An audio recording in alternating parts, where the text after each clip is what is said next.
कुछ दंगाइयों ने पथराव कर दिया और गोलियां चलाई हैं, जिससे ये 3 लड़के लाखवास गांव के जिनको गोलियां लगी पड़ी हैं एडमिट है और ऑपरेशन होने के बावजूद आज तक भी उनकी स्थिति चिंताजनक बनी हुई है और खून अब तक भी नहीं रुक रहा।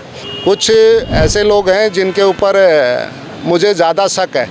उनमें वहाँ का एक फिरोजपुर का एमएलए है मामन, मैं खुल के बोल रहा हूँ, इस मामन ने ही ये सारा गेम खेला है। चाहे नुकसान दुकानों का जो हुआ है या जो गोलियां लगी हैं, चाहे पत्थरे लगे हैं, उनका उचित से उचित मुआवजा सरकार को देना चाहिए। और हिंदू और मुसलमान की जो ये उपद्रव हुआ है नूह के अंदर बहुत ही शर्मसार हुआ है। और आप इस बारे में अगर सोना की बात करें, सोना में 3 लोगों को गोलियां लगी है जो नहीं होना चाहिए था। अगर मैं बात करूं आज आर्टिमिस हॉस्पिटल के अंदर, मैं आपको दिखाना चाहूँगा, मेरे पीछे ठीक आर्टिमिस हॉस्पिटल है और इसके अंदर 3 लोग एडमिट हुए हैं जिनको पैर में गोली लगी है। मैं आपको बताना चाहता हूं अभी गुरुग्राम की स्थिति बहुत ही शांतिपूर्ण तरीके से है, लेकिन जैसे जैसे अफवाहें फैल रही हैं लोग काफ़ी दबाव में हैं, डरे हुए हैं। मैं आपको क्लियर बात बताना चाहता हूं कि सोना, नूह और पलवल की साइड में कर्फ्यू लग चुका है और अभी गुरुग्राम की स्थिति बिल्कुल ही एकदम ठीक है। कहीं कोई इस टाइप का उपद्रव नहीं देखने को मिल रहा, कहीं भी आगजनी की ऐसी घटनाएं नहीं आ पा रही। और बिल्कुल निश्चिंत रहे आप अपने घरों से, अगर कोई काम है ज़रूरी जब ही निकलें, अदरवाइज़ आपको घर में ही रहेंगे तो बहुत ही ठीक रहेगा। जैसे ही माहौल शांत होगा और कहीं ना कहीं पूरा प्रशासन ने अपनी एड़ी चोटी का जोर लगा दिया है। गुरुग्राम से रविंदर कटारे की रिपोर्ट। मैं यही कहना चाहूँगा 31 तारीख को जो ये हादसा हुआ है, शहर के हम सब लोग शांति प्रिय तरीके से इकट्ठे हुए थे। हम लोगों का सिर्फ एक ये था कि हमने ये संदेश देना कि भाई हमारे इलाके में, हमारे शहर में अमन शांति है, लेकिन वहाँ पे उसी वक्त कुछ दंगाइयों ने पथराव कर दिया और गोलियां चलाई हैं, जिससे ये 3 लड़के लाखवास गांव के जिनको गोलियां लगी पड़ी हैं एडमिट है और ऑपरेशन होने के बावजूद आज तक भी उनकी स्थिति चिंताजनक बनी हुई है और खून अब तक भी नहीं रुक रहा। हमारी कल डीसी साहब ने सद्भावना मीटिंग बुलाई थी जिसमें हम भी गए थे, प्रधान जी भी गए थे और भी गांव से पार्षद हैं वो भी गए थे। हमारी वहाँ भी एक डिमांड थी कि कोई भी दोषियों का गोली चलाने के लिए कोई सद्भावना नहीं है। जिसने गोली चलाई है उसके खिलाफ प्रशासन पे पूरी उस टाइम की रिकॉर्डिंग है, उनकी पहचान करके और उनके खिलाफ सख्त से सख्त कानूनी कार्रवाई हो।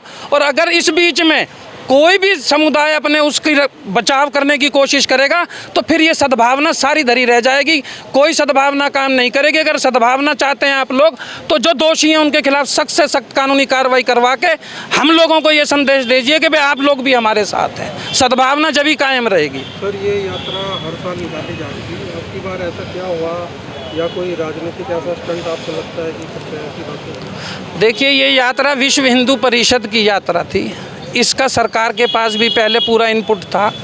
अगर कहीं किसी वजह से कमी है तो प्रशासन की पूरी कमी है। जब प्रशासन को पता था, और ये कोई ऐसा नहीं है कि अचानक हुआ हादसा था कि भाई कुछ बच्चों ने जोश में आगे कर दिया, ये पूरा सोचा समझी साजिश थी जिसके तहत उस यात्रा के ऊपर पथराव करा गया है।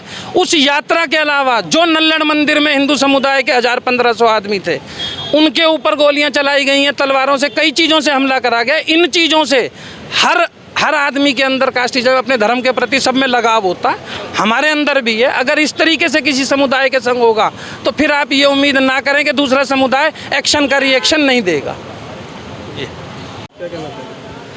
मैं तो यही कहना चाहूँगा कि भाई अब दोनों समुदायों को प्यार से रहना चाहिए, क्योंकि जो घटना थी वो बहुत दुर्भाग्यपूर्ण घटना थी।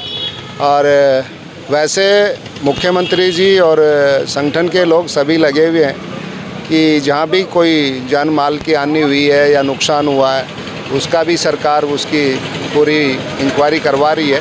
और हम सब भी देख रहे हैं कि भाई कहीं कोई बच्चा हमारा किसी स्थिति में ना फंसे कि आगे, क्योंकि भविष्य भी होता है बच्चों का, और ये नाबालिग बच्चे होते हैं, कोई ज़्यादा इनमें नॉलेज नहीं होती है, सिस्टम को समझ नहीं पाते हैं कि भाई क्या सिस्टम चल रहा है, किस स्थिति में है।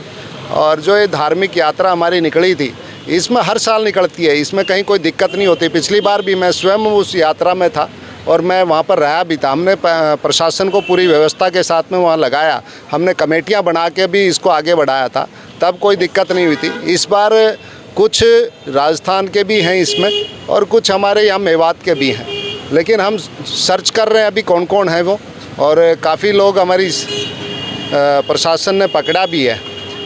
कुछ ऐसे लोग हैं जिनके ऊपर मुझे ज़्यादा शक है, उनमें वहाँ का एक फिरोजपुर का एमएलए है मामन, मैं खुल के बोल रहा हूँ, इस मामन ने ही ये सारा गेम खेला है।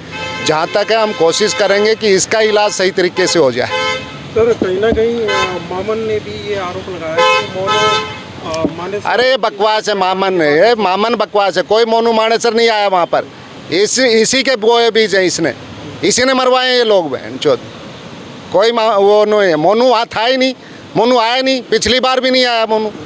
अभी क्या हुआ, इसने कराया ये सारा गेम, लेकिन इसको बता दिया, अभी इसका इलाज करेंगे, छोड़ेंगे नहीं। मनोज बजरंगी, व्यापार मंडल अध्यक्ष सोना। जी क्या कहना चाहिए? बस हम यही कहना चाहेंगे कि ये जो घटना घटी है बहुत दुर्भाग्यपूर्ण है, और हमारे बच्चों पर, निहत्थे बच्चों पर गोलियों से वार हुआ, उसकी हम घोर निंदा करते हैं। पूरा बाज़ार, पूरा इलाका सब इन बच्चों के साथ है, और आगे ऐसी घटना ना घटे, प्रशासन से और सरकार से अपील है।